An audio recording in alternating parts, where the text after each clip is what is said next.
আসসালামু আলাইকুম, শুভ সকাল। সবাইকে স্বাগত জানাচ্ছি Bangladesh association of psychiatrist BAP আয়োজিত এবং অপসনিন ফার্মা নিবেদিত আরোগ্য নিকেতন মনের স্বাস্থ্যে। আপনাদের সঙ্গে আছি আমি ডাক্তার মোহাম্মদ তৈয়বুর রহমান রয়েল। আপনারা জানবেন যে আগামী 10ই সেপ্টেম্বর সারা পৃথিবীব্যাপী পালিত হচ্ছে বিশ্ব আত্মহত্যা প্রতিরোধ দিবস এবং সারা বিশ্বের সঙ্গে তাল মিলিয়ে বাংলাদেশেও এই দিবসটি পালিত হবে। আমরা যদি আমাদের সেই জীবনানন্দ দাশের ভাষায় বলি যে শোনা গেল লাশ কাটা ঘরে নিয়ে গেছে তারে, কাল রাতে ফাল্গুনের রাতের আধারে, যখন গিয়েছে ডুবে পঞ্চমীর চাঁদ, মরিবার হলো তার স্বাদ। তো আমাদের একটা চরম আকুতি যে মরবারও কি স্বাদ হয়, মানুষ কেন মরতে চায়? কবি তো বলেছেন মরিতে চাহি না আমি সুন্দর ভুবনে, আবার এই কবিই বলছেন মরণ রে তুহু মম শ্যাম সমান। এই যে একটা দ্বন্দ্ব, এই যে আমাদের একটা বৈপরীত্য কেন হচ্ছে, কেন মানুষ মরতে চায়, কেন মানুষ আত্মহত্যা করতে চায়, তো এই ব্যাপারগুলো সম্পর্কে আজকে আমরা আলোচনা করব। আমাদের সঙ্গে দুজন বিশিষ্ট অতিথি উপস্থিত আছেন।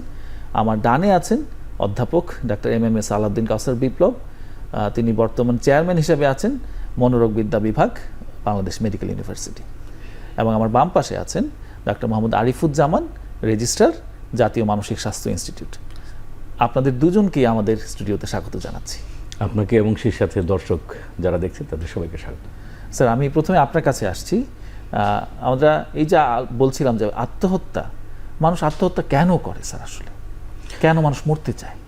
হ্যাঁ, এটা একটা বিশাল বড় প্রশ্ন, অনেকটা একাডেমিক প্রশ্ন, অনেকটা থিওরিটিক্যাল প্রশ্ন, একটা ফিলোসফিক্যাল প্রশ্ন। কিন্তু তার আগে আসলে আমাদের জানতে হবে যে এই যে আত্মহত্যাটা, এটার পিছনের বিষয়টা কি, কেন করে, ডেফিনেটলি আমাদেরকে জানতে হবে। কিন্তু এই আত্মহত্যাটা যে ঠেকানো যায়, এটা যে বন্ধ করা যায়, এই কনসেপ্টটা কিন্তু আমাদের মানুষের কাছে পৌঁছে দিতে হবে। এইটা যদি আমরা করতে পারি তাহলে কেন হয় বা মানে পরবর্তীতে কনসিকুয়েন্স কি, এটা কিভাবে একজন মানুষকে আইডেন্টিফাই করা সম্ভব, পাশের মানুষটির কী করণীয়, সেটাও কিন্তু আমরা বুঝতে পারবো। তবে ওই কেনর মধ্যে অনেকগুলো বিষয় আছে, যে বিষয়টা খুব সাধারণ অর্থে আমরা দেখি বা জানি, সেটা হলো যে মানসিক রোগ অথবা মানসিক সমস্যা। এটা কেন বলছি, যে দেখা যায় যে পৃথিবীতে যত রকমের স্ট্যাটিস্টিক্স, যত রকমের বৈজ্ঞানিক আলোচনা আছে, তার মধ্যে 90% আত্মহত্যা ঘটে কোনো না কোনো মানসিক সমস্যার কারণে। কোনো না কোনো মানসিক সমস্যা, তার মধ্যে ডিপ্রেশন বা মেজর ডিপ্রেসিভ ডিসঅর্ডার যেটা আমরা বলি, সেটাতে সবচেয়ে বেশি। তার মানে মানসিক রোগ একটা বড় কারণ, মানে এই আত্মহত্যা করার জন্য পিছনে। ধন্যবাদ স্যার। তাহলে আপনি সঙ্গে স্যার একটু বলছিলেন যে প্রতিরোধযোগ্য, কিভাবে স্যার প্রতিরোধযোগ্য? এইটাই ইম্পর্টেন্ট, যে প্রতিরোধযোগ্যের ঠিক কাছাকাছি কতগুলো শব্দ চলে আসবে, যে একজন ইন্ডিভিজুয়াল মানুষ কখন আত্মহত্যা প্রবণ হয় সেটা যদি সে নিজে বুঝতে পারে। যে আমার তো বেশিরভাগ ক্ষেত্রে কি হয়, যে যারা আত্মহত্যা প্রবণ তারা মনে করে যে আমি ঠেকাতে পারবো। আমার যে ফিলিংটা তৈরি হয়, আমার যে আত্মহত্যা প্রবণতা তৈরি হয়, আমার যে ইম্পালস তৈরি হয়, সেই মানুষটা বিশ্বাস করে না যে আমি আত্মহত্যা করে ফেলবো। এটা যারা বিশ্বাস করে, একেবারে শেষ মুহূর্তে এবং অনেক পরে গিয়ে প্ল্যান সুইসাইডের ঘটনাটা ঘটে। কিন্তু বেশিরভাগ মানুষই মনে করে যে আমি এটা করবো না, কিন্তু শেষ পর্যন্ত ধরে রাখতে পারে না। সুতরাং ইন্ডিভিজুয়াল মানুষ যখন জানবে যে আমার আত্মহত্যা প্রবণতা আসছে, তখন যদি সেটা আইডেন্টিফাই করতে পারে এবং করণীয় সম্বন্ধে যদি জানে, তাহলে একটা। পাশাপাশি আমরা যারা একজন মানুষের কাছের মানুষ, আত্মীয়, মা বাবা, ভাই বোন, হাজব্যান্ড ওয়াইফ, যাই হই, আমরা যদি পাশের মানুষটাকে বুঝতে পারি যে তার আচরণগত বা চিন্তার কোন পরিবর্তনটা আত্মহত্যার সাথে জড়িত বা পরবর্তীতে কনসিকুয়েন্স হতে পারে, এইটাও যদি আমরা বুঝতে পারি, সেক্ষেত্রে কিন্তু ঠেকানো সম্ভব। ঠিক একই সাথে আমরা যারা ফ্রেন্ড, বিভিন্ন রকমের সোসাইটিতে কাজ করি, অ্যাওয়ারনেস নিয়ে কাজ করি, তারাও যদি জানি যে আত্মহত্যা ঠেকানো যায় এবং আমাদের করণীয় কী, এই কাজগুলো করতে পারলে কিন্তু আমাদের যে প্রিভেন্টেবল, মানে যেটাকে বলা হয় যে only preventable cause of death, মৃত্যুর একমাত্র কারণ যেটাকে ঠেকানো সম্ভব, সেটা তখন হয়তো বা ওইভাবে করা সম্ভব হবে। আচ্ছা, থ্যাংক ইউ স্যার। আমি আপনার কাছে আবার আসবো। আমি ডক্টর আরিফ আপনার কাছে যাচ্ছি, যে এই যে আমরা বলছি স্যার, মানে আত্মহত্যার সাথে মানসিক রোগের সম্পর্কের কথা বললেন যেটা অনেকাংশেই প্রতিরোধযোগ্য। এই ব্যাপারে আপনি একটু যদি বলেন যে আসলে মানসিক স্বাস্থ্যের সঙ্গে বা মানসিক রোগের সঙ্গে আত্মহত্যার কী সম্পর্ক? তো এখানে আমি স্যারের সাথে একটু যোগ করে শুরু করতে চাই। মানে আমরা যে প্রথম প্রশ্নটা আসলো যে আত্মহত্যা মানুষ কেন করে, স্যার একটা দিক সুন্দর করে দেখিয়েছেন। এখানে আমার কাছে আর একটা ব্যাখ্যা আসে কি, যে আমরা সবসময় মনে করি যে আত্মহত্যা যিনি করছেন তিনি মৃত্যুর জন্য আত্মহত্যা করছেন, কিন্তু এইখানে একটা ব্যাপার কাজ করে যে সবাই কিন্তু মৃত্যু হবে বা মৃত্যুর জন্য আত্মহত্যা করেন না বা আত্মহত্যার চেষ্টা করেন না। অনেকে কিন্তু আছেন যেটা আমরা বলি ইম্পালসিভ সুইসাইডাল অ্যাটেম্প্ট, যে রাগ করে কোনো কিছু না বুঝেই হুটহাট করে একটা attempt নিয়ে ফেলে। জি জি, এরকম একটা কাজও কিন্তু ঘটতে পারে যেটা তার আত্মহত্যা বা মৃত্যুর তার চিন্তা হয়তো ছিল না ওই সময়। আত্মহত্যা বা মানসিক সমস্যা আত্মহত্যার সাথে খুব বড়ভাবে জড়িত। তো একটা স্টাডির কথা আমার মনে আছে 2009 সালে করা হয় এটা। তো এখানে একটা সাইকোলজিক্যাল অটোপসি করা হয় এবং সেখানে দেখা যায় যে আত্মহত্যার সাথে খুব ওতপ্রোতভাবে জড়িত আছে কিছু মানসিক রোগ, তার মধ্যে সবচেয়ে বেশি ডিপ্রেশন বা ডিপ্রেসিভ ডিসঅর্ডার যেটা আমরা বলে থাকি, এর সাথে স্কিজোফ্রেনিয়া বা আদার যে মেজোসাইকিয়াট্রিক ডিসঅর্ডারগুলো আছে সেগুলোর নাম চলে এসেছে, ড্রাগ ডিপেন্ডেন্সি বা অ্যালকোহল ডিপেন্ডেন্সি, এই ধরনের বিষয়গুলো চলে এসেছে। আর একটি বড় বিষয় যেটি এসেছে সেটি হচ্ছে পার্সোনালিটি ডিসঅর্ডার বা ব্যক্তিত্বের সমস্যা। আচ্ছা, তার মানে এই ধরনের মানসিক রোগগুলোতে আত্মহত্যার ঝুঁকি অনেক বেশি। তো সিজোফ্রেনিয়া, বাইপোলার ডিসঅর্ডার কি আত্মহত্যার ব্যাপারটা ঘটে? হ্যাঁ, অবশ্যই বাইপোলার ডিসঅর্ডার এখানে চলে আসতে পারে, কারণ আমরা জানি যে বাইপোলার ডিসঅর্ডার যে ইম্পালসিভিটি থাকে একজন ব্যক্তির মধ্যে, সেটা তাকে সুইসাইডাল জায়গায় নিয়ে যেতে পারে। আবার বাইপোলার ডিসঅর্ডারের একটা পার্টি কিন্তু বাইপোলার ডিপ্রেশন আসতে পারে। তো বাইপোলার ডিপ্রেশন যদি আসে তাহলে ডিপ্রেসিভ এপিসোডের মতোই, বরং বলা হয়ে থাকে ইউনিপোলার ডিপ্রেশনের চেয়ে বাইপোলার ডিপ্রেশনের সুইসাইডাল রিস্ক অনেক বেশি থাকে। আচ্ছা, thank you doctor Arif sir. আপনার কাছে এখন আসবো যে তাহলে রিস্ক ফ্যাক্টরগুলো কি, আসলে কোন বিষয়গুলো একটা মানুষকে ভালনারেবল বা ঝুঁকিপূর্ণ করে তুলছে আত্মহত্যা করার জন্য? মানে যে কোনো বিষয়ের রিস্ক ফ্যাক্টরের মধ্যে আমাদের সাইকিয়াট্রি বা মেন্টাল হেলথের যে সমস্ত স্টাডি বা গবেষণা বা স্ট্যাটিস্টিক্স, তার মধ্যে পার্সোনালিটি একটা সবসময়, যেটা আরিফ বললো, পার্সোনালিটি সবসময় কিন্তু ইম্পর্ট্যান্ট। তারপরে যেই বিষয়গুলো আমরা মানে খুব সচরাচর বইপত্র, নাটক, সিনেমা, গল্পে দেখি, এইটার সাথে বাস্তবতাটা অনেক সময় কিন্তু সত্য নাও হতে পারে। একটা না, যেমন এমনিতে বলা হয় যে কেউ পরীক্ষা দিল, পরীক্ষা ফেল করলো, সুইসাইড করে ফেললো, বা প্রেম করলো, দেখা যায় যে এসএসসি পরীক্ষার রেজাল্ট দিল, সেদিন বেশ কিছু সুইসাইডের রিপোর্ট হচ্ছে। হ্যাঁ, এখন আমরা তখন কি করি, আমরা মনে করি যে পরীক্ষায় ফেল করার জন্য সুইসাইডটা করবো, কিন্তু আসলে বেশিরভাগ ক্ষেত্রে যদি আমরা ইন্ডিভিজুয়ালি অ্যানালাইসিস করি তাহলে দেখা যাবে যে ওই মানুষটার মধ্যে আগেই এক ধরনের আত্মহত্যা, তবে একেবারে ইম্পালসিভ যে ঘটে না তা কিন্তু না, কিন্তু সেটার পরিমাণ খুবই কম। ওই ইন্ডিভিজুয়াল মানুষটার পিছনের কাহিনী, পিছনের ক্যারেক্টারিস্টিক, তার যে বড় হওয়ার ক্যাপাসিটি, কোপ করার ক্যাপাসিটি, যেমন আমি একটা এমনিতে একটু এক্সপ্লেন করি, সেটা হলো যে কোনো একটা স্টিমুলেশন যেটা পছন্দ করি না, কষ্ট হয়, খারাপ লাগা, স্ট্রেস, তো মানুষ সেটাকে দুইটা করে। একটা হলো যে একটা কষ্টকে সে সাথে সাথে এক্সপ্রেস করে ফেলে, মানে সাথে সাথে এক্সটার্নালাইজ করে, মানে এটা বের করে ফেলে, যে আমার মেজাজ খারাপ হলে আমি গালাগালি শুরু করে দিলাম, প্রকাশ করে ফেলে। আবার ওই একই স্ট্রেস আরেকজন আসে ইন্টারনালাইজ করে, ভিতরে নিয়ে যায়, যে অ্যাংজাইটি তৈরি হয়, হ্যাঁ, ভিতরে নিয়ে যায়, দুঃখ, কষ্ট, এগুলো জমা হইতে থাকে। তো এক্সটার্নালাইজ যারা করে তারা কিন্তু আলটিমেটলি ওই যে মাঝখানে যে কোপ শব্দটা, এটা কিন্তু তারা খুব বেশি করে না, তারা মিনিমাইজ করার চেষ্টা করে না বা করে না, তাদের এক্সপিরিয়েন্সটা ওই মিনিমাইজেশনের মধ্যে থাকে না, তার জন্য যা ইম্পালস আছে ধাম করে সে কাজটা করে ফেলে।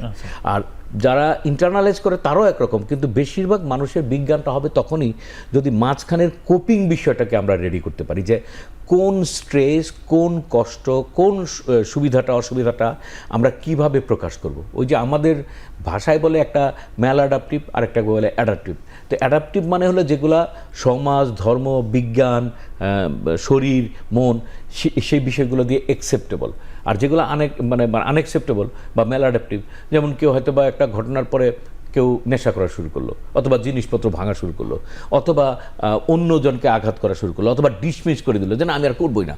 এই যে ইম্পালসিভিটির যে কাজ, সেখানেও কিন্তু সুইসাইড অনেকে করে। ইম্পালসিভিটি যাদের আছে তারা একটা বড় ঝুঁকির মধ্যে আছে, অবশ্যই একটা বড়। আর এর পাশাপাশি আর কিছু বলতে পারি আমরা এই ব্যাপারে, যে যারা মাদকাসক্ত বা যাদের এই আত্মহত্যার ঝুঁকি আছে ইম্পালসিভিটির বাইরে, ওই যে আমি ওই ঘুরে ফিরে ওইদিকে যাবো, যে পার্সোনালিটি, লার্নিং, আর বাকি যেগুলো সেগুলো কিন্তু আরিফ অনেকখানি বলেছে, যে ডিসঅর্ডার, মাদকাসক্তি বা অন্যান্য মানে রোগ, যেই রোগগুলোতে সে তার কোপ করার ক্যাপাসিটিটা থাকে না। এখানে একটা কথা বলে রাখা ভালো রয়েল, সেটা হলো যে যারা আত্মহত্যা করতে গিয়ে ফেরত এসেছে, মানে যাদেরকে রেস্কিউ করা গেছে ট্রিটমেন্টের মধ্যে বা বিভিন্ন গবেষণায় দেখা গেছে, তাদের মানে ম্যাক্সিমাম মানুষই তারা মরতে চায় নাই, তারা তাদের কষ্টটা, দুঃখটা দূর করতে চেয়েছে। মানে আমি যে কষ্টটার মধ্যে আছি, সাপোজ কারো একজন চাকরি চলে গেল, তার সংসার, বউ বাচ্চা আছে, এখন আমার পৃথিবী শেষ, তো এই যে কষ্ট, এই যে দুঃখ, এই যে অনুভূতি, সেখান থেকে সে বাঁচতে চায়, কিন্তু মৃত্যুটার কথা তার মাথায় আসে না। অথবা কেউ একজন বড় ধরনের বিপদে পড়ে গেল, সেই বিপদ থেকে মানুষ বাঁচতে চায়, এই অসুবিধা থেকে মানুষ, তখন সেটা আর আস্তে আস্তে আস্তে আস্তে আরও অনেক বেশি ইন্টারনালাইজ করতে করতে করতে করতে এক ধরনের মেমোরি তৈরি করে, এক ধরনের ইম্পালসও সেটা হতে পারে। বারবার চিন্তা হয় যে আমার থাকার দরকার না, আমার প্রয়োজনই নাই। কিন্তু আসলে এই প্রয়োজনীয়তা না থাকার পিছনের কারণ কিন্তু আসলে তার কষ্ট, যতটা না পৃথিবীতে না থাকার ইচ্ছা তার থেকে বেশি আসলে কষ্ট। সুতরাং কষ্টের সাথে সম্পর্কযুক্ত যত রকমের ইম্পালস আছে, যত রকমের বিষয় আছে, সবই কিন্তু এরকম কাজটা হতে তার মানে পারে। ব্যাপারটা হচ্ছে স্যার সবকিছুর এন্ড পয়েন্ট হচ্ছে সে যদি প্রপারলি কোপ করতে না পারে এবং প্রবলেমগুলো যদি যথেষ্ট ভালোভাবে সলভ করতে না পারে, তাহলে এই ধরনের হঠকারী কিছু কাজ হয় যার মধ্যে নিজেকে আঘাত করা বা আত্মহত্যা। কখনো কখনো কিছু বায়োলজিক্যাল বিষয়ও আছে এর সাথে, যেমন আমরা বলি যে মেজর ডিপ্রেসিভ ডিসঅর্ডার, যেটা মানে ভিতরের যে বিষয়গুলো, একটা তো আমরা বলি যে এক্সটার্নাল কজ, ইন্টারনাল কিছু কজের কারণেও কিন্তু হয়। যেমন আমি যদি বলি যে মেজর ডিপ্রেশনের সাথে থাইরয়েডের একটা সমস্যা আছে বা হাইপোথাইরয়েড, এটা জাস্ট একটা উদাহরণ হিসেবে। হাইপোথাইরয়েডের কারণেও কিন্তু মানুষ স্লো হয়, তার চিন্তাটা স্লো হয়, এবং আলটিমেটলি তার কাজের বিভিন্ন জায়গায় যেভাবে চিন্তাটা করা উচিত, যেভাবে কাজটা করা উচিত, যেভাবে নিজেকে ইনভলভ করা উচিত, সে কিন্তু তখন তারা পারে না। সেটাও একটা মানে সুইসাইডাল দিকে নিয়ে যেতে পারে। থ্যাংক ইউ স্যার, আমি আবার আপনার কাছে আসবো। তো এইখানে আমি রয়্যাল ভাই একটু সময় নিই, মানে আমার কাছে কেন জানি মনে হয় যে এই বিষয়টা খুব বেশি আলোচনার দাবি রাখে। কারণ সুইসাইড বা আত্মহত্যা বা আত্মহত্যার প্রচেষ্টার কারণ হিসেবে আমরা যেগুলো দেখে থাকি, বা সাধারণ মানুষ আমরা যে কারণগুলোকে মূলত মনে করে থাকি যে এই কারণে মানুষ আত্মহত্যা করছে, তার মধ্যে খুব কমনলি আসবে রিলেশনশিপ বা সম্পর্কের জটিলতা। সেখানে কোনো বয়ফ্রেন্ড গার্লফ্রেন্ডের রিলেশনের বিষয় আসতে পারে, হাজব্যান্ড ওয়াইফের রিলেশনের বিষয় আসতে পারে, বাচ্চার সাথে বাবা মা। আজকাল ইদানিং কিন্তু আমরা এটা দেখছি স্যার, যে বাচ্চা বাবার কাছে একটা জিনিস চেয়েছে, বাবা ওটা দিতে চায়নি, ওই রাগ করে সে সুইসাইডাল অ্যাটেম্প্ট করছে, কিংবা পরীক্ষা একটু খারাপ হয়েছে, মা একটু রাগ করেছে, সুইসাইডাল অ্যাটেম্প্ট করছে। তো এই ধরনের বিষয়গুলো কিন্তু আমরা দেখে থাকি। কিংবা এর সাথে আরও আসতে পারে দারিদ্রতা বা আমাদের যে অর্থনৈতিক অসুবিধার জায়গাগুলো, আনএমপ্লয়মেন্টের বিষয়গুলো। কিন্তু এর বাইরে মূল যে জায়গাটা স্যার যেটাতে হিন্টস দিয়েছেন বা স্যার বলেছেন যে আমাদের ব্রেনের ভিতরে কোনো অসুবিধা আছে কিনা, আমাদের ছোটবেলা থেকে গড়ে ওঠার পেছনে যে কোনো বিষয় আছে কিনা, এটি মোর ইম্পর্টেন্ট এজন্য কারণ একই সিচুয়েশনে একই পরীক্ষায় আরও একজন ফেল করার পরও তার কিন্তু আমরা দেখছি না কোনো ধরনের সুইসাইডাল অ্যাটেম্প্ট বা এই ধরনের অসুবিধা। তো একই অসুবিধার কারণে দুইজন বাচ্চা সুইসাইডাল অ্যাটেম্প্ট করছে বা দুইজন মানুষ সুইসাইডাল অ্যাটেম্প্ট করছে, কিন্তু আর বাকি 8 জন 10 জন 1000 জন তারা কিন্তু কিছু করছে না, তারা কিন্তু অ্যাডাপ্ট করে নিচ্ছে বা তারা এমন কোনো অল্টারনেটিভ ওয়ে অ্যাডপ্ট করছে যার কারণে তার লাইফটা বরং আরও স্ট্রঙ্গার হচ্ছে। তাহলে কোন কারণটার কারণে ওই দুইজন যারা এরকম একটা অসুবিধার মধ্যে পড়ে সুইসাইডাল অ্যাটেম্প্ট নিল আর বাকিরা কোপ করে অ্যাডাপ্ট করে, স্যার যে টার্মটা বারবার বলছেন কোপ করা বা অ্যাডাপ্ট করে ফেলা, অ্যাডাপ্টিবিলিটি, সেই জায়গাটা পাচ্ছেন, সেই জায়গাটা তফাৎ খুঁজতে গেলে কিন্তু আমাদের আসবে জেনেটিক লোডিং, আমাদের আসবে আমাদের নিউরোকেমিক্যাল চেঞ্জেস, এবং সুইসাইডের ক্ষেত্রে আমরা দেখেছি যে এখানে সেরোটোনার্জিক চেঞ্জ আসে, এখানে HPA অ্যাক্সিসে চেঞ্জ থাকে। তো এইগুলোর বিষয়।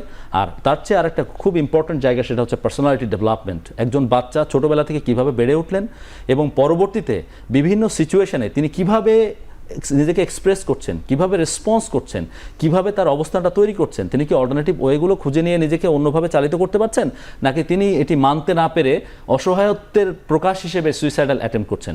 তো আমার মনে হয় এটি আরো বেশি আলোচনার দাবি রাখে বলে আমি একটু সময় নিলাম। মানে ব্যক্তিত্বের কথা যেহেতু বলছেন, তো সুতরাং এটা উঠে আসছে যে আসলে ইন্ডিভিজুয়াল একটা ভালনারেবিলিটি। জি, একই সিচুয়েশনে অসংখ্য মানুষ তেমন কোনো রিঅ্যাকশনই দেখাচ্ছেন না, কিন্তু একজন মানুষ ঠিকই সুইসাইড করে ফেলছেন। তো এই যে ইন্ডিভিজুয়াল ভালনারেবিলিটি, তার মানে এটা এক ধরনের ব্যক্তিত্বের একটা প্রকাশ। এবং এখানে ব্যক্তিত্বের সাথে কি ধরনের সম্পর্ক, সেটাই আসছি আমি। তো এখানে আরো একটা বিষয়, যেটা আমরা যখন দেখি যে একটা সুইসাইডাল ইভেন্ট ঘটেছে কিংবা একটা অ্যাটেম্প্ট হয়েছে, তখন কিন্তু আমাদের মিডিয়া বলি, সাধারণ মানুষ বলি, তারা কিন্তু যে পিছনে ওই ব্যক্তিটির দুর্বলতা থাকতে পারে এটি আলোচনায় আনার সুযোগ দেন না। বা যদি কেউ প্রকাশ করে ফেলেন যে যিনি সুইসাইড করেছেন তারও একটা দুর্বলতা ছিল সেখানে, তাহলে কিন্তু দেখা যায় যে খুব একটা ভালো পরিবেশ থাকে না। কিন্তু প্রকৃতপক্ষে আমাদের যদি পৌঁছাতে হয় তাহলে কিন্তু এই বিষয়টি আনতে হবে যে আমরা অবশ্যই এমপ্যাথি শো করব, আমরা অবশ্যই তাকে অপমান করার জন্য বলবো না, কিন্তু তার যে ব্যক্তিত্বের জায়গায় কিছু দুর্বলতা ছিল, ঘাটতি ছিল, যেটি পূরণ করা গেলে হয়তো আজকে এরকম অ্যাটেম্প্ট তিনি নিতেন না, হয়তো আরও অন্যদের মতো অ্যাডজাস্ট করে চলতে পারতেন, এটি বলা বা এটি সবার মধ্যে ছড়িয়ে দেওয়াটা দরকার। এবং এটার সাথে ব্যক্তিত্ব যদি আমরা আনি, ব্যক্তিত্ব তো একটা বিষয় হলো কি, আমাদের যে প্রত্যেকের একটা ব্যক্তিত্ব থাকে, আমরা প্রত্যেককেই প্রত্যেকটা ঘটনাকে একটাভাবে চিন্তা করি, ভাবি এবং সেটার অনুযায়ী কিন্তু রেসপন্স করি। বাবা বকা দিয়েছেন, বড় ছেলে হয়তো ধরে নিচ্ছে যে বাবা আমার ভালোর জন্য বলেছে, বাবার হয়তো মেজাজটা একটু খারাপ আছে এই জন্য বলেছেন, সুতরাং আমি কিছু না বলি, চুপচাপ থাকি, পরে ঠিক হয়ে যাবে। ছোট ছেলে যদি তার এরকম ভালনারেবিলিটি থাকে, তার এরকম ইস্যু থাকে ভিতরে, দেখা গেল সে ভাবছে না বাবা আমাকে ভালোবাসে না, এই জন্য আমাকে বকেছে, বাবার সাথে আমি ভালো আচরণ করবো না বা সম্পর্ক রাখবো না। এইভাবে কিন্তু আস্তে আস্তে বিষয়গুলো চলে আসে, পার্সোনালিটির বিষয়গুলো। তো একটা যেটা হতে পারে, কারো পার্সোনালিটি ডিসঅর্ডার থাকতে পারে, সেখান থেকে একটা ইস্যু আসতে পারে। আর যেটা সিম্পলি কারোর পার্সোনালিটি ডিসঅর্ডার হয়তো নাই, কিন্তু তার পার্সোনালিটিতে কিছু কগনিটিভ ইরর, কিছু অ্যাফেক্টিভ ইনস্টেবিলিটি, তার হয়তো মুডটা তিনি কন্ট্রোল করতে পারছেন না, ইমোশনটা রেগুলেট করতে পারছেন না ভালোভাবে, যার কারণে দেখা যাবে যে খুব কঠিন সিচুয়েশনে বা প্রতিকূল সিচুয়েশনে তখন যেভাবে রিয়্যাক্ট করার কথা ছিল, সেখানে যেভাবে চিন্তাটা সঠিকভাবে করে একটা ডিসিশন নেওয়ার কথা ছিল, সেই প্রবলেম সলভিং বা ডিসিশন মেকিংয়ের জায়গায় প্রবলেম হচ্ছে। এবং সেই সাথে আমাদের যে ইমোশন রেগুলেশন, সেখানে অসুবিধার কারণে ইম্পালসিভ যে অ্যাটেম্পটগুলো সেগুলো হয়ে যাচ্ছে। আচ্ছা, তার মানে এই যে ইম্পালসিভিটির কথা বলছেন, স্যারের কথায় অনেকবার এসছে বিষয়টা, এটা কি কোনো নির্দিষ্ট ধরনের কোনো পার্সোনালিটি ডিসঅর্ডার বা নির্দিষ্ট কোনো পার্সোনালিটির মানুষ এরকম বেশি করে থাকে, এরকম কোনো ব্যাপার কি আছে? ইম্পালসিভিটি বলতে যেটা আলোচনায় চলে এসেছে যে হুটহাট করে পরিণতি না ভেবেই কিছু একটা করে ফেলা। হঠকারিতা যেটা আমরা বলতে পারি। তো এটা কিন্তু সাধারণ সুস্থ মানুষের মধ্যেও অল্প মাত্রায় থাকতে পারে, বা আমার জীবনে বা আপনার জীবনেও কোনো একটা সময় কিছু মাত্রায় হতে পারে। কিন্তু যে সকল মানুষের পার্সোনালিটি ইস্যু থাকে বা পার্সোনালিটি ডিসঅর্ডার থাকে, তাদের ক্ষেত্রে দেখা যায় যে তাদের একটা পার্টই থাকে ব্যক্তিত্বের, সেটা হচ্ছে ইম্পালসিভিটি। অর্থাৎ বিভিন্ন সিচুয়েশনে কিছু না বুঝেই হঠাৎ করে একটা সিদ্ধান্ত নিয়ে ফেলা এবং খুব রিজিড থাকা সেখানে। এবং অনেক ধরনের পার্সোনালিটি ডিসঅর্ডারে কিন্তু ইম্পালসিভিটি থাকে, বা আমরা যদি কোর্স সিমটম বলি পার্সোনালিটি ডিসঅর্ডার, তাহলে কিন্তু ইম্পালসিভিটি একটা কোর্স সিমটম হিসেবে চলে আসে। সবারই থাকতে হবে এমনটা না, কিন্তু most of the personality disorder থাকে। বিশেষ করে আমরা যদি বর্ডারলাইন পার্সোনালিটি ডিসঅর্ডার ধরি, আমরা যদি অ্যান্টি সোশ্যাল পার্সোনালিটি ডিসঅর্ডার ধরি, আমরা কিন্তু এসব জায়গাতে ইম্পালসিভিটি খুব বেশি মাত্রায় পাই। এবং ইম্পালসিভ সেলফ কাটিং বা impulsive buying, shopping, impulsive sexual activity বা কোনো রিলেশনশিপ, এগুলো খুব আমরা কিন্তু দেখে থাকি, যেটার পরিণতি পরবর্তীতে ভালো হয় না, এবং অনেক ক্ষেত্রেই সুইসাইডাল বিষয়গুলোতে এগুলোর বড় রোল থাকে। থ্যাংক ইউ ডক্টর আরিফ, আপনি অনেক বিস্তারিতভাবে বলেছেন। স্যার, আমি আপনার কাছে আসছি। মাদকাসক্তি, আমরা এটা নিয়ে হরহামেশাই আলোচনা করে থাকি। মাদকাসক্তির সঙ্গে কি আত্মহত্যার কোনো সম্পর্ক আছে কিনা, এবং সেটা কেমন? মানে মাদকাসক্তির একটা বিষয় কি, মানে আমরা অনেকভাবে এটা আলোচনা করি বা অনেক রকম করে বিষয় নিয়ে কথা বলি। আমাদের যদি একটু থিওরিটিক্যাল কথা বলি, আমাদের যে ডেভেলপমেন্ট, সেখানে ফ্রয়েডের একটা ব্যাখ্যা যদি আমরা নেই, যেমন ইড, ইগো, সুপার ইগো। তো সেখানে ইড বলছে ফ্রয়েড যে আমার যা ইচ্ছা আমি করে ফেলবো, আমি যা ইচ্ছা আমি করবো, আমার মন চায় যা আমি করবো, আমার এখন খাইতে মন চায়, আমার পেশাব করতে মন চায়, মানে আমি করে ফেলবো ইচ্ছার সাথে। এরপর ইগো, সেটা হলো যুক্তি, যে আমার এটা করা মানে করলে কতটুকু ঠিক হবে না। তারপরে আসে মোরাল, মানে উচিত কি উচিত না। তো যারা মাদকে আসক্ত হয়ে যায়, যারা মাদকে অসুস্থ হয়ে যায়, তাদের এই ডেভেলপমেন্টটা ডিসরাপ্টেড হয়। তখন কি হয়, উপর থেকে প্রথমে মোরালটা নষ্ট হয়, মানে আদর্শ, যে আমার এই কাজটা করা উচিত না, আমার এই চুরিটা করা উচিত না, আমার এই টাকাটা মারা উচিত না, আমার এই টাকাটা নিয়ে যাওয়া উচিত না, নৈতিক দিকটা প্রথমে নষ্ট হয়। তারপরে যুক্তিও থাকে না, যে আমি এই কাজটা করলে আমি মাইর খাবো, অথবা এই কাজটা করাটা রিস্কি, এই বিষয়গুলো। পরে শুধুমাত্র ইম্পালসের অংশটুকু থাকে, ইচ্ছার অংশটুকু থাকে। সেই ইচ্ছা বেশিরভাগ ক্ষেত্রে যেটা হয় যে মাদকটা নেওয়ার ইচ্ছা, যে আমি কোথায় পাবো। কিন্তু এর পাশাপাশি অন্য যত রকমের একটু স্যার আপনাকে আমাদের থামাতে হচ্ছে স্যার। আমরা বিরতির পরে আমরা স্যার আপনার এই কথাতে ফিরে আসছি।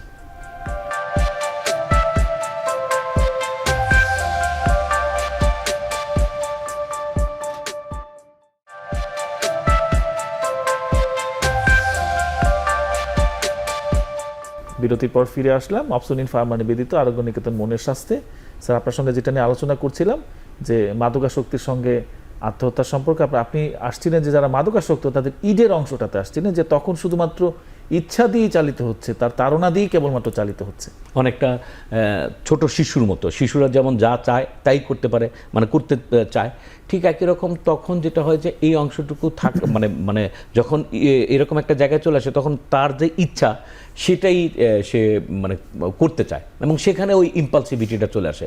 সেখানে যদি কেউ তার ব্যালেন্সটাকে কাজ না করতে পারে, তার যদি লজিক বা যে সমস্ত জাস্টিফিকেশনের প্রশ্ন থাকে, রিজনিংয়ের প্রশ্ন থাকে, সেটা যখন যুক্তিযুক্তের প্রশ্ন থাকে, সেটা যখন না করতে পারে, তখনও কিন্তু ইম্পালসিভ হয়ে যেতে পারে। আলটিমেটলি সেটা ওই ইম্পালসের একটা বড় অংশ। সেটা বললাম তো যে প্ল্যান সুইসাইড কিন্তু খুবই কম হয়। বেশিরভাগ ক্ষেত্রেই ওই যে স্ট্রেস বা ঝামেলা বা কষ্ট, সেটা থেকে রিলিফ করতে গিয়ে মনে করে যে এটা আমার একটা ভালো প্রসেস। সুতরাং মাদকাসক্তি হতে পারে এটা। আচ্ছা, thank you sir. Doctor Arif, আমি আপনার কাছে আসছি যে এই যে অনেকাংশে হঠকারীভাবে ইম্পালসিভলি খুব ইনস্ট্যান্ট হয়ে যাচ্ছে, সে হয়তো সকালে হাসি খুশি দিব্যি ভালো ছিল, বিকেলবেলা সুইসাইড করে ফেললো। কিন্তু আবার কোনো কোনো ক্ষেত্রে কিন্তু অনেকের কাছে প্রকাশও করে থাকে যে আমার আসলে বেঁচে থাকতে ইচ্ছে করে না, মরে যেতে চাই। তো এমন কোনো ওয়ার্নিং সাইন আছে কিনা, বা এই ধরনের কোনো সাইন দিতে থাকে কিনা আত্মহত্যা প্রবণ মানুষরা, যেগুলো দেখে একটা মানুষ ভাবতে পারে যে তার মধ্যে আত্মহত্যার ঝুঁকি আছে, বা খুব দ্রুত তোমার সময়ের মধ্যে কিছু একটা ঘটে যেতে পারে, যাতে তার পরিবারের সদস্যরা সচেতন হতে পারে। তেমন কোনো সচেতনতামূলক কোনো ওয়ার্নিং সাইন আছে কিনা, থাকলে সেগুলো শেয়ার করবেন। খুব চমৎকার একটি প্রশ্ন আমি বলবো, কারণ আসলে যে আমরা যেটা করতে পারি আমাদের কমিউনিটি লেভেলে, যে ওয়ার্নিং সাইনগুলো যদি থাকে সেগুলো ধরে তাদেরকে আমরা একটা ট্রিটমেন্টের আওতায় হোক বা রেস্ট্রেন করার একটা জায়গায় কিন্তু আসতে পারি। তো সেখানে অবশ্যই ওয়ার্নিং সাইনের বিষয়গুলো আসবে, এবং এটা ঠিক ইম্পালসিভ যে সুইসাইডগুলো হয় ইনস্ট্যান্টলি বা সুইসাইডাল অ্যাটেম্প্টগুলো হয়, সেক্ষেত্রে আমাদের খুব বেশি কিছু করার সুযোগ থাকে না। কারণ হয়তো পরিবারের লোকজন বুঝতে পারেন যে এখন রেগে যাচ্ছে, বা যার সাথে ইভেন্টটা ঘটছে উনি হয়তো বুঝতে পারেন, কিন্তু ওভারঅল একজন ব্যক্তি যদি প্ল্যান করেন সুইসাইডের, তাহলে সেক্ষেত্রে কিছু কিছু কিন্তু বিষয় থাকে যেগুলো যদি আমরা খেয়াল করি তাহলে আমরা ধরে ফেলতে পারবো। এটা যেটা স্যার একটু বললেন যে অনেকে কিন্তু বলেই ফেলতে পারে তার খুব ক্লোজ কারোর কাছে বা কোনো ব্যক্তির কাছে যার প্রয়োজন আছে, বিশেষ করে দেখা যাচ্ছে ডক্টরের কাছে, লয়ারের কাছে, এনাদের কাছে কিন্তু অনেক সময় বলেও ফেলতে পারেন যে আমার আর বেঁচে থাকার ইচ্ছা নেই, আমি মারা যাব, এটা আপনি কাউকে বলবেন না, বা এরকম একটা বিষয় আসতে পারে। তো এভাবে কিন্তু প্রকাশ করতে পারে। আর কিছু কিছু আমি 3টা ভাগে ভাগ করে বলতে পারি বিষয় আছে যেগুলো দেখে কিন্তু আমরা ধরে ফেলতে পারবো বা হিন্টস পাবো যে উনি এরকম একটা কিছু করে ফেলতে পারেন। তার মধ্যে একটা আসতে পারে যে আমার কি হয়, আমি যদি এখন চিন্তা করি যে আমি মারা যাব, তাহলে আমার ভাবতে হবে আমার পরিবারের লোকজন যারা আছে বা আমার তাদের সাথে আমার যে দেনা পাওনার বিষয়গুলো আছে, যে বিষয়গুলো বলে যাওয়া দরকার সেগুলো আমি বলে যাব। তো তখন দেখা যাবে যে আমার সম্পত্তি বা আমার গয়নাগাটি যেগুলো আছে, মূল্যবান জিনিসপত্র, সেগুলো আমি বিভিন্নভাবে ডিস্ট্রিবিউট করার চেষ্টা করব। আমি নোট লিখে যেতে পারি যাতে আমার এই মৃত্যুর জন্য কেউ দায়ী না থাকে। তারপর আমি গুড বাই দিতে পারি, মানুষকে আমি ফেয়ারওয়েল নিতে পারি, এমনভাবে আমি ফেয়ারওয়েল নিচ্ছি যে বোঝাই যাবে যে ওনার সাথে আমার কখনো দেখা হবে না। এই ধরনের কিছু বিষয় আসতে পারে। আর একটা হচ্ছে প্রস্তুতি নেওয়া, যে আমি যদি প্ল্যান করেই সুইসাইড করতে যাই তাহলে তো আমি কিছু প্রস্তুতি নিব, আমি যেভাবেই করব সেটার প্রস্তুতি আমি নিব, সেই ধরনের সরঞ্জামাদি আমি সংগ্রহ করব, সেগুলো গোছাবো। তো যারা আশপাশে থাকবেন তারা কিন্তু বুঝে ফেলতে পারবেন যে উনি কেন এটা করছে। বিশেষ করে ইদানিংকালে যেটা আমরা দেখি যে ইন্টারনেটে সার্চ দেওয়া হয় যে কিভাবে সুইসাইড করা যায়, এটা স্যার জেনে থাকবেন ভালোভাবে, স্যার যেহেতু এগুলোর সাথে খুব জড়িত। তো ইন্টারনেটে সার্চ দিয়ে দেখছেন যে কোন ওষুধ খেলে হয়তো পেইনলেস ডেথ হয়। তো এগুলো থেকেও কিন্তু আমরা হিন্টস পেতে পারি যে উনি সুইসাইড করার একটা প্ল্যান করছেন কিনা। তো এটা আমরা দেখব। আর সেই সাথে কিন্তু আচরণগত কিছু পরিবর্তন ওই সময় হঠাৎ করে দেখা দিতে পারে। দেখা গেল যে এই ব্যক্তিটা 1 সপ্তাহ আগেও খুব ভালো ছিল, এখন তার ইমোশনাল আউটবার্স্ট খুব বেশি হচ্ছে, কিংবা খুব রেকলেস হয়ে যাচ্ছে, ঘুম ঠিক মতো হচ্ছে না, কিংবা প্রচুর ঘুমাচ্ছে, খাওয়া দাওয়া খুব বেশি করছে, একেবারে যেন বাধাহীনভাবে সে খাচ্ছে, কিংবা খাওয়া দাওয়া একবারে ছেড়েই দিয়েছে। এই ধরনের কিছু রেকলেস পরিবর্তন বা এই ধরনের কিছু র্যাপিড পরিবর্তন কিন্তু তার মধ্যে আসতে পারে। তো এই জিনিসগুলো যদি আমরা খেয়াল করতে পারি তাহলে কিন্তু আমরা অনেকাংশেই ব্যবস্থা নিতে পারি। রয়্যাল, এই প্রসঙ্গে আমি একটু আরিফের কাছ থেকে নিলাম। কিছুদিন আগে, বেশি দিন না, 15-20 দিন আগে আমাদের একজন, আমি নাম বলবো না, বিখ্যাত সাংবাদিক, উনি কিন্তু আমরা যদ্দূর বুঝতে পারি যে উনি সুইসাইড করেছেন, আমরা যদ্দূর, এবং ওনার কেসটা যদি আমরা একটুখানি অ্যানালাইসিস করি, আমরা নাম বলে বলছি না, জাস্ট পরিবেশটা, ওনার ব্যক্তিগত কিছু দুঃখ কষ্ট জমা হয়েছে অনেক দিন যাবতই, বিভিন্ন কারণে, সামাজিক, পলিটিক্যাল, অর্থনৈতিক কারণে জমা হওয়ার পরে উনি কিন্তু একটা প্ল্যান সুইসাইডের মধ্যে দিয়ে গেছেন। উনি একটা চিঠি লিখেছেন এবং তারপরে এমনকি মোবাইলটা বাড়িতে রেখে তারপরে বাইরে গেলেন, একদিন না কতক্ষণ পরে ওনার লাশটা পাওয়া গেল একটা জায়গায়। এই যে বিষয়টা, এখানে এটা অ্যানালাইসিস করলেও কিন্তু একটা মোটামুটি সুইসাইড যে একটা প্রিভেন্টেবল, আমি ওদিকে যাচ্ছি, যতটা না এটা কেন করছে সেদিকে আমি বেশি যাব না, আমি বরং প্রিভেন্টেবল যায়, এই প্রিভেনশনের জায়গাটা হয়তো বা আইডেন্টিফাই করা সম্ভব হতো বা হয়, যে ওনার যে ব্যক্তিগত দুঃখগুলো যদি কোথাও শেয়ার করা সম্ভব হতো, বা ওইখান থেকে যদি ওনাকে রেস্কিউ করা সম্ভব হতো, ওনার অর্থনৈতিক অবস্থাটা নিয়ে যদি উনি উত্তরণের কোনো একটা রাস্তা পেতেন, অথবা অন্য কেউ যে উত্তরণের কোনো একটা বিষয় করতে পারতেন। তো এই যে প্রিভেন্টেবল বিষয়টা এখান থেকেও কিন্তু আমরা অ্যানালাইসিস করলে পাওয়া যায়। তাহলে কি দাঁড়ালো, আমরা যদি এটাকে এখন এভাবে চিন্তা করি যে এইটার সাথে মানসিক স্বাস্থ্যের বা মানসিক রোগের কি সম্পর্ক? এখানে আমাদের প্রশ্নটা চলে আসে। মানুষ যারা দেখছেন, যারা এখন এই প্রোগ্রামটা সামনে আছেন, তারা হয়তো প্রশ্ন করতে পারেন যে আপনি যা বললেন তার সাথে মানসিক স্বাস্থ্যের কী সম্পর্ক। হ্যাঁ, এইটা বিশ্লেষণ করলেই বোঝা যাবে যে ওনার একটা বড় ধরনের মানসিক রোগ হয়তো বা ছিল, এবং সেটা মেজর ডিপ্রেসিভ ডিসঅর্ডার, ডিপ্রেশন হওয়ার সম্ভাবনাই বেশি। তো ওই সময় যদি বা ওই অবস্থায় যদি কোথাও ট্রিটমেন্ট প্লাস রেস্কিউর অন্যান্য সিস্টেমগুলো প্রপারলি করা যেত, তাহলে হয়তো বা ওনার জীবনটা বেঁচে যেত। এইটা একটা মানে অ্যানালাইসিসের জায়গায়, প্রিভেনশনের জায়গায় একটা বড় ভালো কেস। স্যার, আপনি যেটা বলছিলেন যে উনি হয়তো ওনার দুঃখ কষ্টের কথা কারো কাছে শেয়ার করেছেন, সেখান থেকে এক ধরনের ওয়ার্নিং সাইন পাওয়া এবং ব্যবস্থা নেওয়া, কিন্তু আমাদের সমাজে প্রচলিত ধারণাটা কিন্তু একটু ভিন্ন। মানুষ আমরা ভেবে থাকি যে মুখে আত্মহত্যার কথা বলে সে আসলে আত্মহত্যা করে না। এটারও কিছু মিথ, সামাজিক মিথ আমাদের সমাজে প্রচলিত আছে। তো এই ব্যাপারে স্যার কিছু বলবেন কিনা? কারণ আত্মহত্যা নিয়ে কিন্তু সমাজে অনেক মিথ প্রচলিত আছে, ডেফিনেটলি, কিন্তু বাস্তবে দেখা যাচ্ছে যে আসলে সেই মিথগুলো কার্যকর হচ্ছে না।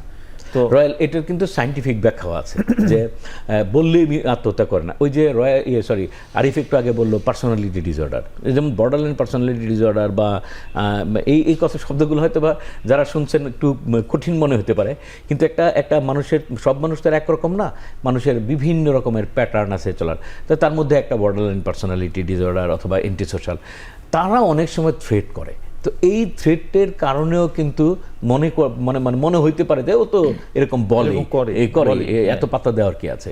কিন্তু এখানে একটা স্ট্যাটিস্টিক্স আছে যে প্রতি 20 জনের মধ্যে যারা এই থ্রেটটা করে, তো প্রতি 20 জনের মধ্যে একজন কিন্তু কমপ্লিট করে ফেলে, সুইসাইডটা করে ফেলে। সুতরাং এটাও কিন্তু কম না, 20 জনের মধ্যে একজন। আমরা একটা ক্লাসের মধ্যে 20 জন, আমরা একটা ঘুরতে যাওয়া মানুষ, একটা গাড়িতে আমরা 20 জন যাচ্ছি, এর মধ্যে কিন্তু এই কাজটা করে ফেলতে পারে। তার মানে 20 জনের মধ্যে একজন, মানে এটাও কিন্তু টোটাল সংখ্যায় কিন্তু কম না। সুতরাং এটা আমাদেরকে আমলে আনতে হবে। এই যে বারবার পার্সোনালিটির যে বিষয়টা ঘটে, সেটাও কিন্তু প্রিভেন্টেবল। আর মিথের বিষয়টা কি, সুইসাইড যে প্রিভেন্টেবল, সুইসাইড যে কোনো ডিজিজের সাথে সম্পর্কযুক্ত, সুইসাইড যে কোনো একটা ফ্যাক্টরের সাথে যুক্ত, এই বিষয়গুলো কিন্তু আমাদের দেশ না, অনেক দেশে এখনো পর্যন্ত মানে ওইভাবে অ্যাকসেপ্টেবল না। সুইসাইডটাকে অনেকে আত্মা বা জিন পরি বা এরকম অনেক কিছুর সাথে কিন্তু মিলায়। যেমন আমরা ছোট সময় শুনতাম যে এই এলাকা দিয়ে রাতে একটা বুড়ি হাঁটতে হাঁটতে গেছে, এবং যেদিক দিয়ে বুড়ি হাঁটতে হাঁটতে গেছে ওই দিকের মানুষকে সে টার্গেট করছে যে সুইসাইড করে ফেলবে। তো এটা একেবারে খুব রিমোট একটা মিথ, কিন্তু বড় বড় মিথ কিন্তু এই প্রচলিত মানে আধুনিক সমাজের মধ্যেও আছে। যেটা তুমি বললে একটা যে কি আত্মহত্যা করতে গেলেই সে আত্মহত্যা করবে না, যে বারবার বলে সে আসলে আত্মহত্যা করে না। কিন্তু এরকম মানে দেখা যায় যে বেশিরভাগ ক্ষেত্রেই এই বলে কিন্তু এটা যে কখন কমপ্লিট হবে, কমপ্লিট সুইসাইড হয়ে যাবে, সেটাও কিন্তু। আমরা আইসিইউতে একটা স্ট্যাটিস্টিক্স করছিলাম, যেখানে সুইসাইডের মানে স্টাডি করেছিলাম, যেখানে সুইসাইডের অ্যাটেম্প নিয়ে আসছেন, এবং তাদের মধ্যে পরবর্তীতে দেখা গেছে যে মোর দেন 45%, আমার ঠিক এই মুহূর্তে অ্যারাউন্ড 45% ছিল হলো গিয়ে কোনো না কোনো মেজর ডিপ্রেশনের পার্ট, এবং 20% পার্সোনালিটি ডিসঅর্ডার, আর বাকি মানে 5 to 10% ছিল হলো গিয়ে সাবস্টেন্স অ্যাবিউজ। তো সবাই আবার একেবারে রোগী আমি সেটাও বলছি না, সেখানে 70%-এর মতো কোনো না কোনো মানসিক রোগ ছিল, 30% সেটা ছিল না, 30% ইম্পালস হয়ে করে ফেলছে বা কোনো একটা কারণে করে ফেলছে, কোনো ডায়াগনস্টিক ক্রাইটেরিয়া ছিল না। তো এই যে বিষয়গুলো, এই মেসেজগুলো কিন্তু আমাদের দেওয়া উচিত মানুষের কাছে, যে ছোটোকাল থেকে যে চিন্তা করে বড় হলো। আর এখানে আরেকটা বিষয় কি, যে মানে আমাদের যে এই যে আরিফ বললো যে দুর্বলতা, আমি এই শব্দটা একটু না বলতে চাই, বিশেষ করে মানসিক স্বাস্থ্যের সাথে আমার ইচ্ছা নাই যে মানসিকভাবে দুর্বল, মানসিকভাবে সবল, এইটার সাথে একটা সম্পর্ক কি, যে দুর্বল মানুষরা বোধহয় এই ধরনের কাজ করবে না, সবল মানুষরা বোধহয়, এটাও একটা মিথ যে যারা আত্মহত্যা করে তারা আসলে দুর্বল প্রকৃতি। এইটা অ্যাপারেন্ট সুস্থ সবল বা খুব সবল চিত্তের মানুষও আত্মহত্যা করতে পারে একেবারে। মানে আমরা তো জানি না যে একটা মানুষের সামনে দেখছি, চারদিক থেকে দেখতে যে কেমন, তার আসলে কোপিং অ্যাবিলিটি কেমন, ভিতরের ডিজিজটা কেমন, তার পার্সোনালিটি ডেভেলপমেন্টটা কেমন, আমি জানি না।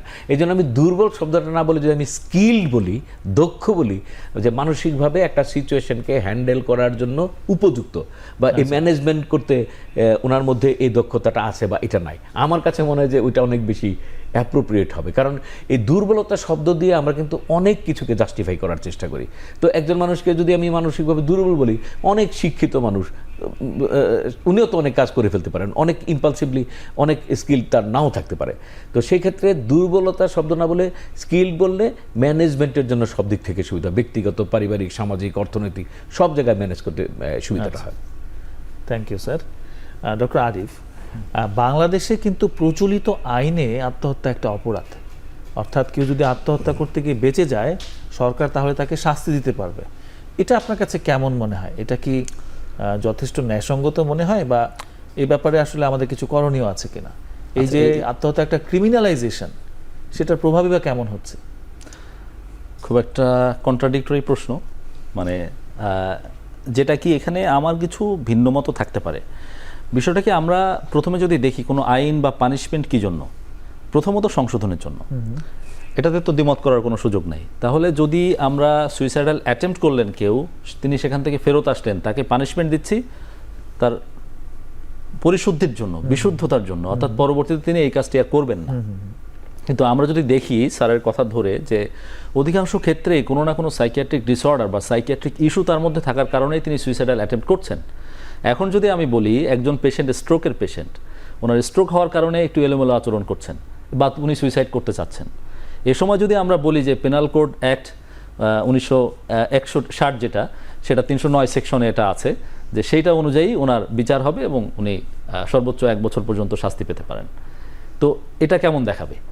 তো বিষয়টা কিন্তু একই রকম। একজন মেজর ডিপ্রেসিভ ডিসঅর্ডারের পেশেন্ট, তারও ভিতরকার ব্রেনের কিছু নিউরোকেমিক্যাল চেঞ্জ আছে যেটা তার কন্ট্রোলে না, এবং এই রোগে আক্রান্ত হওয়ার কারণে উনি একসময় সুইসাইডাল অ্যাটেম্প্ট করছেন। তো ওনাকে যদি আমরা আইনের আওতায় এনে ওই সময় শাস্তি দিই, তাহলে এই শাস্তি কি তাকে সেই বিশুদ্ধতার দিকে বা পরিশুদ্ধির দিকে নিয়ে যাবে, বা পরিশুদ্ধির বিষয়টা কি এখানে কাজ করছে? তো আমার মনে হয় যে এই আইনের এই জায়গাটা রিভিউ করার দরকার আছে। তবে এখানে একটি বিষয় যেটা স্যার বারবার এনেছেন, যে 20 জনের মধ্যে একজন সুইসাইড করছে।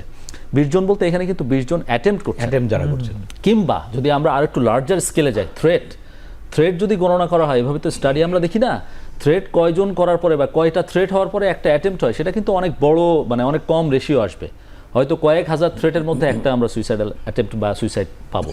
তো সেক্ষেত্রে এই যে থ্রেট যারা দিচ্ছেন, তাদের পার্সোনালিটি ইস্যুর কারণে দিচ্ছেন নাকি ম্যানিপুলেটিভ হয়ে কোনো কিছু গেইন করার জন্য দিচ্ছেন, এখন এই সকল জায়গায় আইনের কিছু সুযোগ আছে কিনা এটা আমার মনে হয় যে খতিয়ে দেখার দরকার আছে। তবে ঢালাওভাবে সকল যারা সুইসাইডাল অ্যাটেম্প্ট করছেন, যারা সাইকিয়াট্রিক ডিসঅর্ডারের কারণের করছেন, কোনো একটা সিচুয়েশনের কারণে করছেন, তাদেরকে এরকমভাবে আইনের আওতায় এনে শাস্তি দেওয়াটা আমার কাছে মনে হয় যে বেশ আলোচনার জায়গা রাখে। আচ্ছা, এটা নিয়ে আপনার সঙ্গে আরেকটু কথা হবে, আমাদের একটা বিরতিতে যেতে হবে, বিরতির পর এটা নিয়ে আমরা আবার একটু কথা বলবো।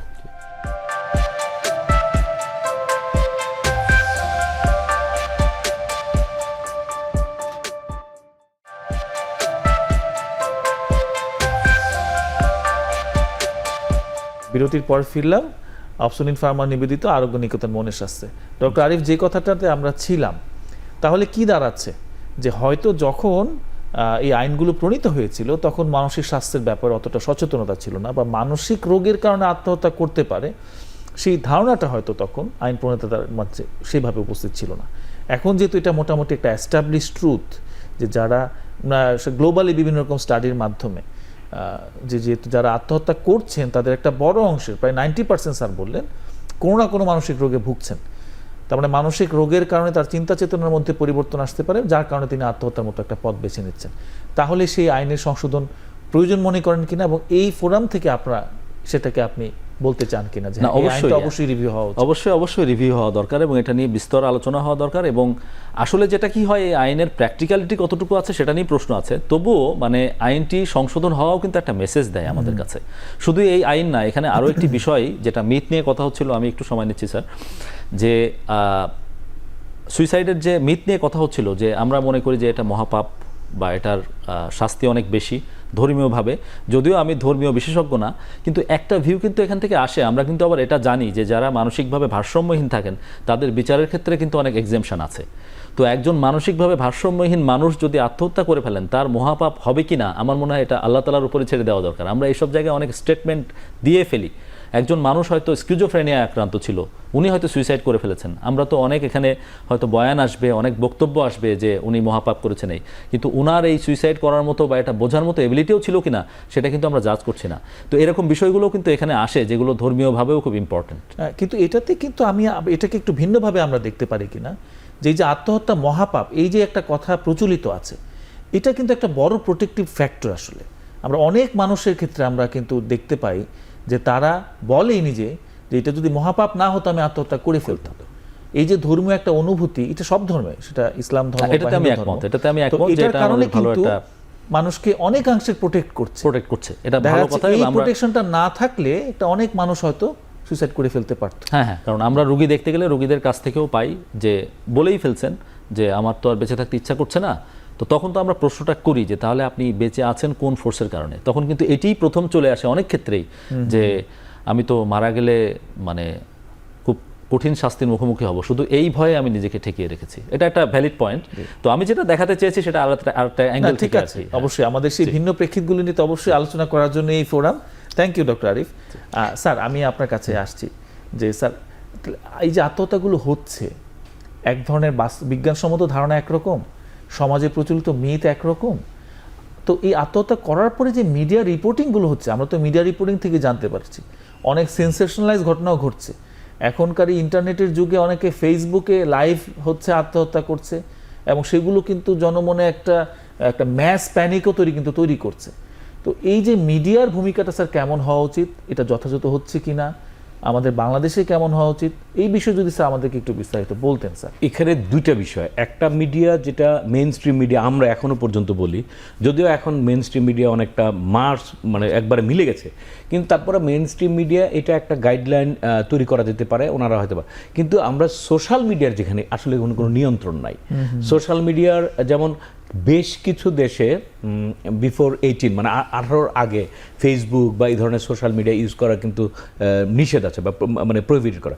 আমাদের দেশে কিন্তু ওরকম নাই, যদিও ফেসবুক নিজে একটা 18 বছরের একটা বার দিয়ে রাখছে, কিন্তু সে বার কি আসলে বাংলাদেশে কেউ মানে, বা এখানে কি আসলে কোনো রকমের ইমপ্লিকেশন বা অ্যাপ্লিকেশন এটার কি কিছু আছে? নাই।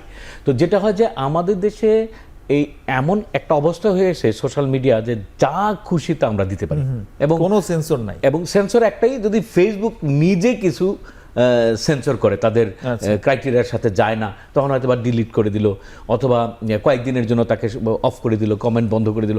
এইটা কিন্তু রাষ্ট্রীয়ভাবে বা আইনগতভাবে বা আমাদের এমনকি নৈতিকভাবে আমাদেরকে কিন্তু কোনো রেস্ট্রিকশন নাই। যেমন আমরা তো এখন যেহেতু ডাক্তারি করি, যেহেতু সাইকিয়াট্রিস্ট, যেহেতু মানসিক রোগের চিকিৎসা করি, প্রতিদিন কিন্তু চেম্বারে এই 13, 14, 15, 16 বছর বয়সের ছেলেমেয়েরা আসে, মা বাবারা নিয়ে আসে।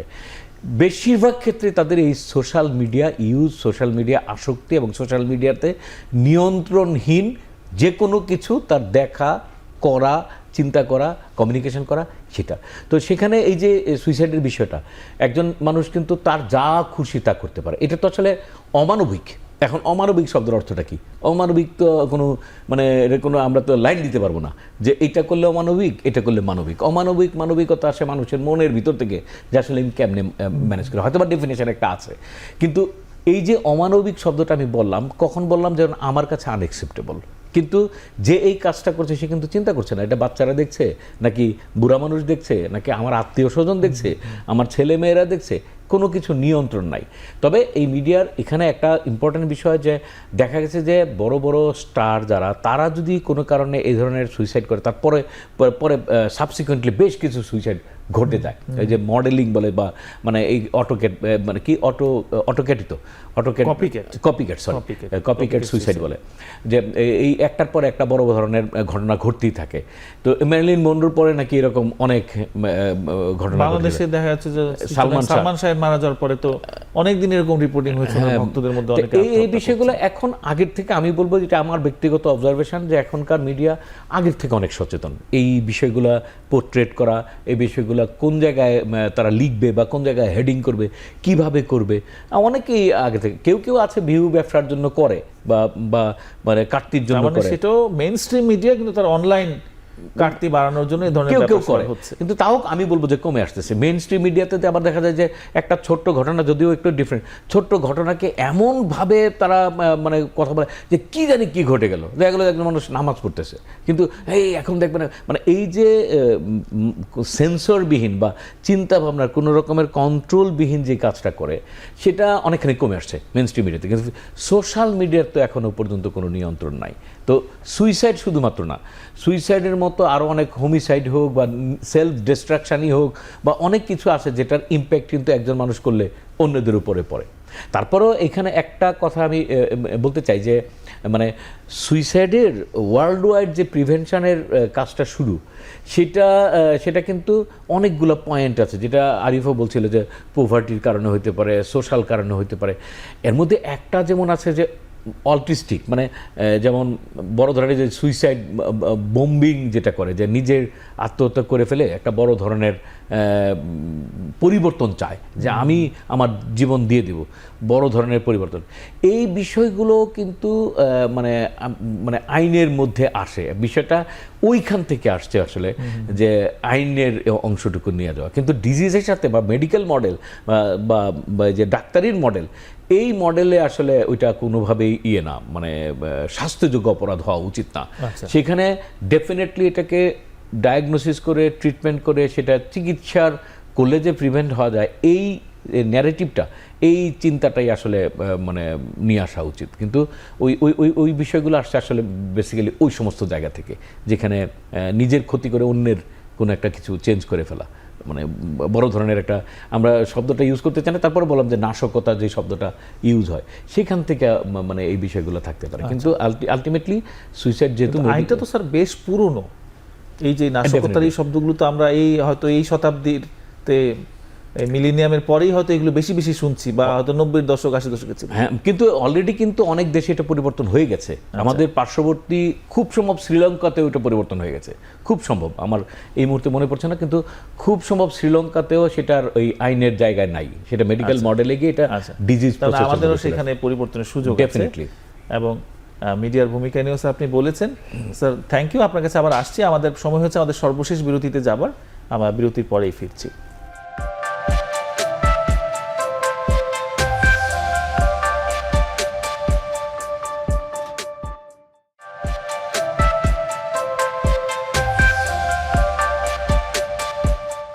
ফিরে এলাম বিরতির পর। অপশন ফার্মা নিবেদিত আরোগ্য নিকেতন মনের স্বাস্থ্যে। ডক্টর আরিফ, আপনার কাছে জানতে চাইব যে তার সার্বিকভাবে আপনার কি মনে হয়, আপনি যদি কিছু সুপারিশ করেন যে বাংলাদেশে আত্মহত্যার যে সিচুয়েশন, আমরা যদি সেখান থেকে উত্তরণ ঘটাতে চাই, তো আপনি কিছু বুলেট কিছু পরামর্শ দিবেন কিনা, যে এই জায়গাগুলোতে আপনি মনে করেন আমাদের পরিবর্তন আনা প্রয়োজন, বা আমরা কি কি করতে পারি, খুব সংক্ষেপে। আচ্ছা, সংক্ষেপেই বলছি, আসলে আমাদের দেশে সুইসাইড প্রিভেনশনের জন্য যে স্ট্র্যাটেজি আছে সেগুলো কিন্তু অনেক ঘাটতি আছে আমাদের। তো আমরা সেদিকে না গিয়ে যদি আমরা মোটা দাগে বলি, দুইটা ভাগ আছে। একটা হলো যেটা আমরা আলোচনা করলাম যে ইমিডিয়েট কোনো অসুবিধা হচ্ছে তাকে আমরা কিভাবে হেল্প করতে পারি। একজন হয়তো ছাদের উপর দাঁড়িয়ে গেছেন, উনি অ্যাটেম্প নেবেন, এখন তাকে কিভাবে হেল্প করতে পারি। কোনো একজন ফোনে কাউকে জানাচ্ছেন যে আমি এখন অ্যাটেম্প নিব বা করব, তাকে কিভাবে হেল্প করতে পারি, এটার একটা যেমন ম্যানেজমেন্ট আছে। আর একটা যেটা স্যার বললেন, স্যারের টার্মই আমি ইউজ করতে চাই, যে দক্ষ করে গড়ে তোলা। একটা বাচ্চাকে ছোটোবেলা থেকে মানসিকভাবে ওরকম স্ট্রং, স্টেবল এবং স্কিল করে গড়ে তোলা, যার কারণে পরবর্তীতে কঠিন সিচুয়েশনে সে আত্মহত্যার অ্যাটেম্পটের পথ বেছে না নিয়ে ভালো কোনো অল্টারনেটিভ তৈরি করে নিজেকে বরং আরও উদাহরণ তৈরি করার মতো করে এগিয়ে নিয়ে যেতে পারবে। সেজন্য আমাদের সবচেয়ে বেশি কাজ করার জায়গা হচ্ছে প্যারেন্টিং। আচ্ছা, এবং আমার মনে হয় যে যদি একটা কথা বলতে বলা হয় আমাকে, তাহলে আমি বলবো প্যারেন্টিং এখানে সবচেয়ে বেশি ইম্পর্ট্যান্ট। দ্বিতীয়ত যেটি আসবে সেটা হচ্ছে স্কুল কাউন্সেলিং প্রোগ্রাম। বাচ্চারা কিন্তু স্কুল থেকে শেখে। এখন কিন্তু আধুনিক যুগে আমরা যেটা দেখছি, বরং বাবা মার সাথে বাচ্চাদের কিন্তু আওয়ার অফ কন্ট্যাক্ট কমে গেছে। স্কুলে তারা অনেক সময়, লম্বা সময় থাকছে, সেক্ষেত্রে স্কুল প্রোগ্রামটাও বাচ্চাদের জন্য খুব ইম্পর্টেন্ট। এর বাইরে যদি আমরা বলি, কিন্তু বাবা মারাও চাকরির কারণে, প্রফেশনের কারণে। Exactly sir, thank you sir. তো আরও একটি বড় জায়গা যেটা বারবার আলোচনা হচ্ছে, একটা বড় অংশের মানুষ সুইসাইডাল অ্যাটেম্প্ট করছে, তাদের আন্ডারলাইং কোনো সাইকিয়াট্রিক ডিসঅর্ডার আছে। সুতরাং আমাদের যে এক্সিস্টিং মানসিক স্বাস্থ্য ব্যবস্থা, সাইকিয়াট্রিক ডিসঅর্ডারের যে ম্যানেজমেন্ট সিস্টেম, সেটাকে আরও এনরিচ করা। আমরা জানি আমাদের মেন্টাল হেলথ গ্যাপ কিন্তু অনেক বেশি। 100 জন মানুষ মানসিক অসুস্থ থাকলে তার মধ্যে মাত্র 8 জন আমাদের ন্যাশনাল মেন্টাল হেলথ সার্ভে অনুযায়ী 8 জন মাত্র চিকিৎসার আওতায় আসছে, 92 জন কিন্তু আসছেন না। তো এই জায়গা থেকে আমাদের এই মেন্টাল হেলথ গ্যাপ কমিয়ে কিভাবে এই যে পার্সনগুলো অ্যাফেক্টেড আছে তাদের মানসিক স্বাস্থ্যসেবা বা রোগের চিকিৎসা দেওয়া যায় সেটা বাড়ানো, এটা খুব ইম্পর্টেন্ট।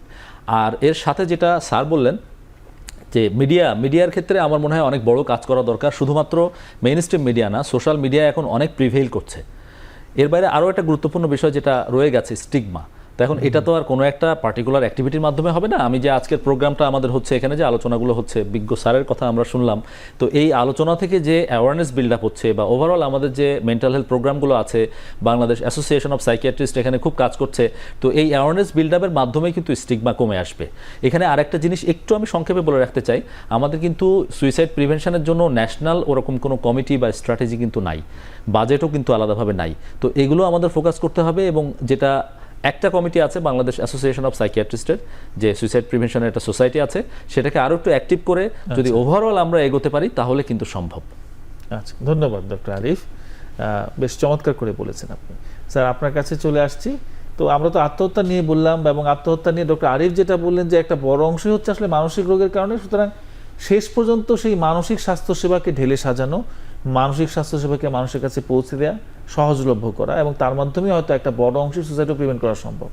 তো সেই কথার সূত্র ধরেই স্যার আপনার কাছে আমার প্রশ্ন, যে আমি যদি বলি, যেমন আপনি বর্তমানে চেয়ারম্যান হিসেবে আছেন বাংলাদেশ মেডিকেল ইউনিভার্সিটি মনোরোগ বিদ্যা বিভাগের, অর্থাৎ সেই অর্থে কিন্তু বাংলাদেশের মানসিক স্বাস্থ্যকে যারা নেতৃত্ব দিচ্ছেন তার একটা অংশকে আপনি নেতৃত্ব দিচ্ছেন। এবং আপনার একটা, আমরা জানি একটা টেলিভিশন মিডিয়াও আছে, মনের খবর, যেটা প্রিন্ট মিডিয়া হিসেবে আপনারা প্রত্যেক মাসে একটা করে সংখ্যাও বের করেন। মানসিক স্বাস্থ্যের সচেতনতা তৈরির জন্য আপনি অনেক বছর ধরে কাজ করছেন।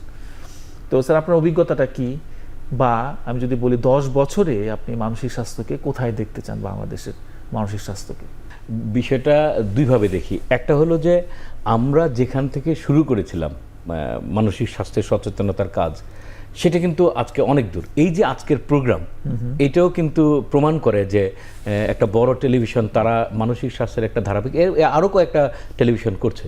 কিন্তু আমি যখন কয়েক বছর আগে কিন্তু এটাও ছিল না স্যার। আমি যখন শুরু করেছিলাম, আমি একটা লেখা নিয়ে গেছিলাম একটা পত্রিকায়, এবং সেই লেখাটা ফেলে দিয়ে গেছিলাম, 2003-এর কথা বলছি, যে মানসিক স্বাস্থ্য আবার কী জিনিস, এরকম ফালতু জিনিস ছাপা হয় কিনা। তারপরে সেটা আমার হাত থেকে নিয়ে ফেলে দিয়েছিল। এবং টেলিভিশনেও প্রোগ্রাম কেউ করতো না। আমি প্রথম একটা প্রাইভেট চ্যানেলে মানসিক স্বাস্থ্য বিষয়ক প্রোগ্রাম আমরা পকেট থেকে টাকা দিয়ে শুরু করি। তারপরে পরবর্তী থেকে একজন সে টাকাটা ফেরত দেয়, মানে টাকাটা আমি পেয়েছিলাম। সেটা 2005-এর কথা। ওইটা ছিল প্রথম মানসিক স্বাস্থ্য বিষয়ে বাংলাদেশের প্রোগ্রাম। কিন্তু আজকে বিশ্ব মানসিক স্বাস্থ্য দিবস হোক, সুইসাইড প্রিভেনশন হোক, সবাই কিন্তু করে। এনজিও বলি, হাজার হাজার এনজিও কাজ করছে। তো সুতরাং পরিবর্তন কিন্তু অলরেডি অনেকখানি হয়ে গেছে। আমরা কিন্তু অনেক দূর এগিয়েছি, এটা অস্বীকার করার কোনো, এই রয়্যাল কথা বলছে আমার সাথে, রয়্যাল নিজেও দীর্ঘদিন মনের খবরের সাথে লিখে, আরিফও বিভিন্নভাবে জড়িত, আরও অনেক স্টুডেন্টরা, আমাদের অনেক ডাক্তাররা কিন্তু লিখছে। এটাও কিন্তু কম না। আমি গত 10 বছরে দেখছি যে অন্তত, মানে আমার ঠিক এই মুহূর্তে মানে 40 থেকে 45 জন নতুন লেখক আমাদের এখান থেকে তৈরি হয়েছে, যেটা মানসিক স্বাস্থ্য বিষয় এখন বিভিন্ন জায়গায় লিখছে। সুতরাং একটা প্ল্যাটফর্ম এদিক থেকে চলে গেলো। আর সামনের যে সামনের পৃথিবী কিন্তু আটকানোর কোনো সুযোগ নাই। এখানে প্রতি সেকেন্ডে আমরা ইন্টারনেটের মাধ্যমে আমেরিকাতে কী ঘটছে, সিঙ্গাপুরে কী ঘটছে, অস্ট্রেলিয়াতে কী, মানে ফার্স্ট ওয়ার্ল্ডে কী ঘটছে, আবার সবচেয়ে খারাপ জায়গাগুলো যেখানে, সেখানে কী ধরনের নির্যাতন, কী ধরনের সমস্যা, কী ধরনের কতটা পিছিয়ে আছে, সেটাও কিন্তু আমরা জানি। তা আমরা যারা এখন, আমি ঠিক আছে, আমি চেয়ারম্যান, আমি কাজ করছি, কিন্তু আমি মনে করি যে আমাদের স্টুডেন্টরা আমাদের থেকে অনেক বেশি তীক্ষ্ণ, অনেক বেশি শার্প, এবং অনেক বেশি ইকুইপড, তারা অনেক বেশি টেকনিক্যালিও অ্যাডভান্স, যার জন্য আমরা অনেক তথ্য না জানলে স্টুডেন্টরা জানে, ওদেরকে বললে 10 মিনিটের মধ্যে বের করে দেয়। সুতরাং এই যে পরিবর্তন এবং সামনের পৃথিবী, অবশ্যই মেন্টাল হেলথ আগাতেই হবে। এবং আগামী দিনে আমার একটা মানে কল্পনা হয় যে একসময় হয়তো বা পলিটিক্স, একসময় হয়তো রাষ্ট্র, একসময় হয়তো বা কর্পোরেট, সব সেকশানই মেন্টাল হেলথের সাথে রিলেটেড যারা, তারাই ডমিনেট করবে, এটা আমার বিশ্বাস। আচ্ছা, ধন্যবাদ স্যার আপনাকে। ডক্টর আরিফ, আপনাকেও ধন্যবাদ এতক্ষণ আপনাদের মূল্যবান সময় থেকে আমাদের কিছুটা দেওয়ার জন্য এবং আমাদের দর্শকদেরকে আলোকিত করবার জন্য। আপনারা কষ্ট করে এসছেন, আপনাদেরকে আন্তরিক ধন্যবাদ জানাচ্ছি। শুধু দর্শক মণ্ডলী, আপনাদেরকেও ধন্যবাদ জানাচ্ছি আমাদের সঙ্গে থাকার জন্য। এই যে আত্মহত্যা নিয়ে আমরা কথা বলছি, আমাদের সমাজে প্রচলিত কথা হচ্ছে আত্মহত্যা নিয়ে কথা বললে হয়তো সে সত্যি আত্মহত্যা করে ফেলবে, এরকম একটা মিথও কিন্তু সমাজে প্রচলিত আছে। কিন্তু আমরা চাইছি সেই মিথগুলোকে ভেঙে দিতে, যে যাতে আমরা আত্মহত্যা নিয়ে আলোচনা করতে পারি, যাতে স্যার সমাধানের রাস্তা খুঁজে পেতে পারি। তো আপনাদের সবাইকে ধন্যবাদ আমাদের সঙ্গে থাকবার জন্য। দেখা হবে পরবর্তী কোনো পর্বে। ভালো থাকবেন।